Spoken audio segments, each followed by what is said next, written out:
आज ये कहानी आपको कठिन परिस्थितियों में धैर्य का महत्व सिखाएगी। एक समय की बात है। एक किसान था जिसके पास एक घोड़ा था। वह अपने इस घोड़े से बहुत प्यार करता था। उसे अपने घोड़े पर बहुत गर्व था, जो किसान की कमाई का जरिया भी था।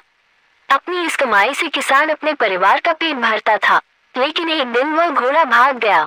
उसके भागने के बाद समाज के लोग और उस किसान के पड़ोसी उसके पास आकर उससे कहने लगे, हे भगवान, तुम्हारा घोड़ा जिस पर तुम्हें बहुत घमंड था वो तो भाग गया। उसको सांत्वना देने लगे कि उसके साथ बहुत बुरा हुआ। लेकिन किसान ने उसका जवाब बहुत ही सहजता से देते हुए कहा, हाँ, बहुत बुरा हुआ। फिर अगले दिन घोड़ा वापस आ गया। लेकिन सिर्फ घोड़ा वापस नहीं आया, बल्कि वह अपने साथ 3 जंगली घोड़े भी लाया। फिर उसके पड़ोसी उसके पास दौड़ते हुए आए और उस किसान से कहने लगे, आपका घोड़ा आ गया और अपने साथ और घोड़े भी लाया है। ये तो बहुत अच्छी बात है।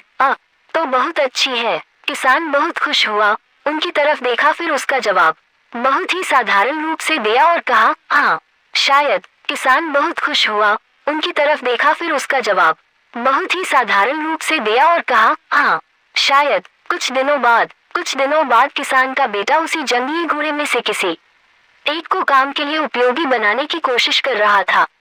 लेकिन इसी कोशिश के दौरान घोड़े ने उसे जमीन पर पटक दिया और उसका पैर बुरी तरह से टूट गया। उसके पड़ोसी उससे कहने लगे, उस पागल घोड़े ने देखो तुम्हारे बेटे के साथ क्या किया, उसका पैर तोड़ दिया। ये तो बहुत बुरा हुआ। किसान दुखी हुआ और फिर से उसी तरह जवाब दिया और कहा, हाँ, शायद मेरे बेटे के साथ गलत हुआ। अगले दिन सेना के कुछ जवान उस किसान के घर आते हैं, जो जंग छिड़ने के कारण नए जवानों की भर्ती कर रहे होते हैं। उसमें से एक जवान ने किसान के बेटे को देखा और बोला, इसका तो पैर टूटा हुआ है, हम इसे सेना में भर्ती नहीं कर सकते। और वे जवान गांव के सभी लड़कों को लेकर अपने साथ चले गए।